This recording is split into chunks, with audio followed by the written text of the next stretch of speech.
আসসালামু আলাইকুম। প্রিয় দর্শক, গোপালগঞ্জের ঘটনা নিয়ে এর মধ্যে নানা ধরনের আলোচনা হচ্ছে, পোস্টমর্টেম হচ্ছে যে এই ঘটনাটা কেন ঘটলো, এই ঘটনাটাকে অ্যাভয়েড করা যেত কি না, অথবা এই ঘটনা কি ঘটানো হয়েছে, কিংবা এই ঘটনার ফলে লাভ হলো কার, এই আলোচনাগুলি কিন্তু হচ্ছে। আমরা যদি ঘটনা প্রবাহের দিকে আরও একবার তাকাই, এর মধ্যে আমরা দেখেছি এ নিয়ে বিভিন্ন দলের বিভিন্ন জনের প্রতিক্রিয়া। রাষ্ট্র প্রতিক্রিয়া দেখিয়েছে, যারা দায়ী তাদেরকে বিচারের আওতায় আনা হবে। এনসিপির পক্ষ থেকে দেখলাম তারা সরকার এবং প্রশাসনকে দায়ী করেছে যে তারা এর দায় এড়াতে পারে না। এবং রাজনৈতিক দলগুলোর মধ্যে বিএনপিকে দেখলাম, জামাতে ইসলামীকে দেখলাম, তারাও কিন্তু এর জন্য আওয়ামী লীগকে দায়ী করেছে যে আওয়ামী লীগ এই কাজটা কেন করলো, কী সমাচার। একটা জায়গায় আমার একটু বক্তব্য আছে।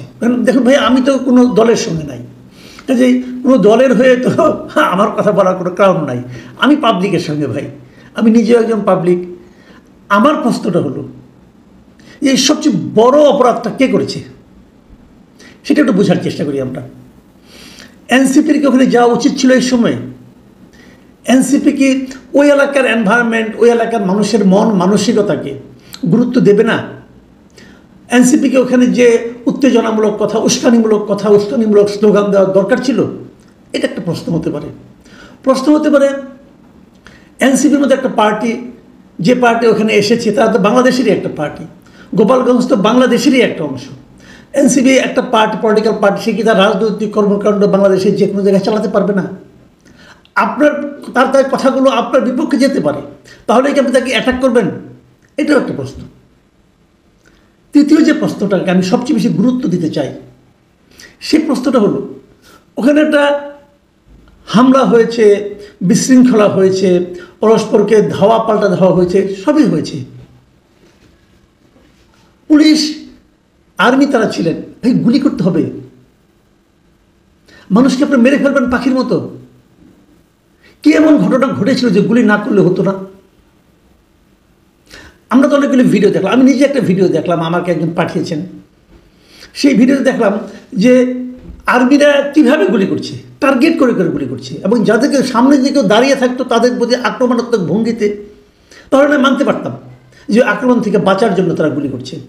লোকজন পালিয়ে যাচ্ছে, পেছন থেকে গুলি করছে, এর কি করে বিচার হবে না? হওয়া উচিত না? এটা কেন? এটা কি আপনি পারেন? অথচ এই আর্মির কিন্তু, এই সেনাবাহিনীর কিন্তু আমরা প্রশংসা করেছি গত জুলাই আন্দোলনে। তারা বলেছিল তারা নিরীহ জনগণের উপর বন্দুক চালাবে না, গুলি চালাবে না। এখন তো আপনি নিরীহ মানুষকে মারলেন। তাহলে কি আর্মির ক্যারেক্টার চেঞ্জ হয়ে গেছে? অথবা আর্মিকে যারা অর্ডার দেন তাদের মানসিকতা চেঞ্জ হয়ে গেছে? এটা কেন? বলা হচ্ছে অ্যারেস্ট করা হচ্ছে, বিচার করা হবে। বিচার তো হত্যার বিচার হবে না?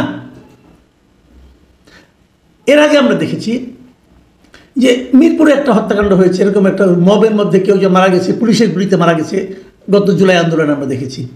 একটা হয়তো নেত্রকোনায়, কিশোরগঞ্জে একজন মারা গেছে, এরকম হয়েছে। সেই মামলায় কিন্তু হুকুমের আসামি হিসেবে স্বরাষ্ট্রমন্ত্রীকে রাখা হয়েছে, তৎকালীন প্রধানমন্ত্রীকে রাখা হয়েছে।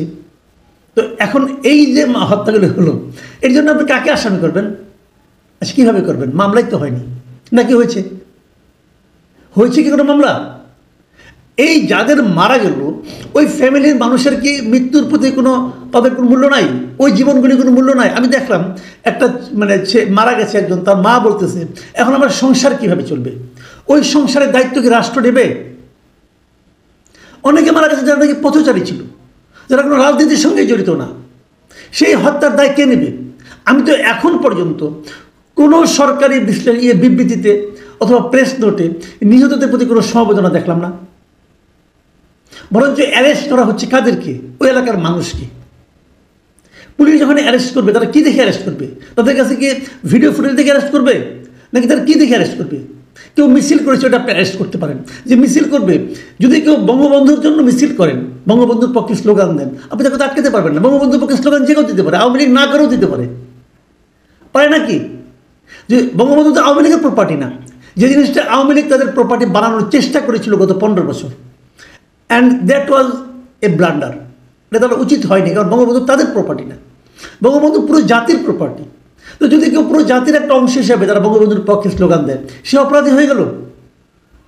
দেখুন, মিটিং শেষ হওয়ার পরে অনেকের আমরা লাইভ দেখেছি, অনেক সময় সেই লাইভে দেখা গেছে মিটিং শেষ হওয়ার পরে কিন্তু ওখান থেকে স্লোগান দেওয়া হয়েছে, মুজিববাদ মুর্দাবাদ। কেন এই স্লোগানটা দেওয়া হচ্ছিল? যখন ওই স্লোগানটা দেওয়া হয় তার আগ পর্যন্ত কোনো হামলা হয়েছে? হয়নি তো।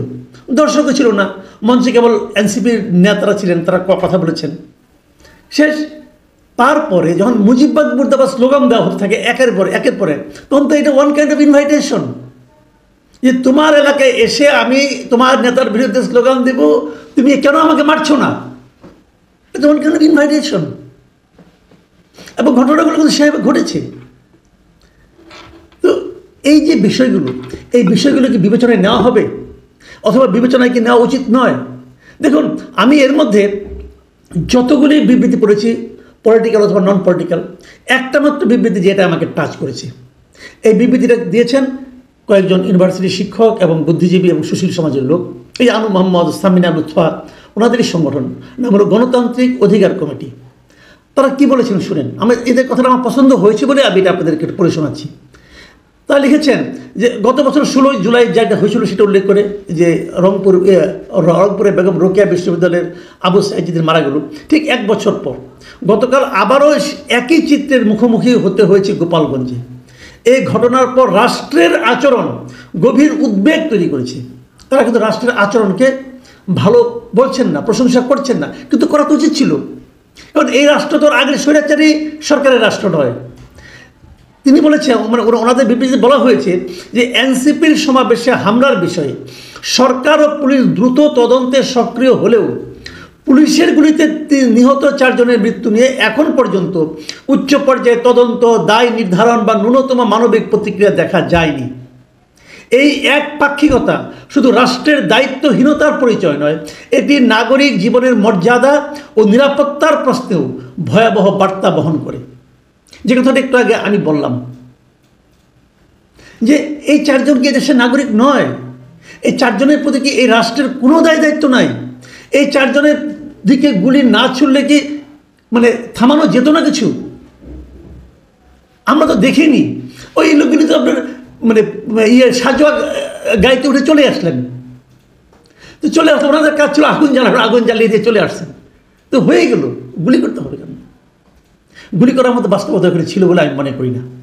অন্ততপক্ষে আমি যে কটা ভিডিও দেখেছি তা দেখে আমাকে মনে হয়নি। আমি স্পষ্ট শুনেছি বলা হচ্ছে, আরবি বলছে না কে বলছে আমি জানি না, ওটা তো সাউন্ড তো বোঝা যাচ্ছে না, ওকে টার্গেট করে মার, টার্গেট করে মার। কেন টার্গেট করে মারতে হবে কেন? টার্গেট করে মারার জন্য কি জনগণ আপনাদের বেতন দিয়ে রেখেছে? এই টার্গেট তো আপনি করতে পারেন না। আমি একটা কথা বলে শেষ করি। অপরাধ বিজ্ঞানের একটা কথা আছে, যখন কোনো অপরাধ ঘটে তখন তোমরা প্রথমে দেখবা এই ঘটনার বেনিফিশিয়ারিকে, মানে এই ঘটনা ঘটলে কার লাভ হয়। বলুন তো কালকের ঘটনার বেনিফিশিয়ারিকে? গোপালগঞ্জের মানুষ বেনিফিশিয়ারি নন। এই ঘটনার বেনিফিশিয়ারি হলো যারা নির্বাচনকে পিছিয়ে দিতে চান, যারা আরো অনেক দিন একটা অনির্বাচিত সরকার আমাদের উপর চেপে থাকুক সেটা চান, যারা নির্বাচন করার জন্য আরো প্রস্তুতি নেওয়ার জন্য সময় চান। আমার ধারণা তারা। প্রিয় দর্শক, এখানে পর্যন্তই। আল্লাহ হাফিজ।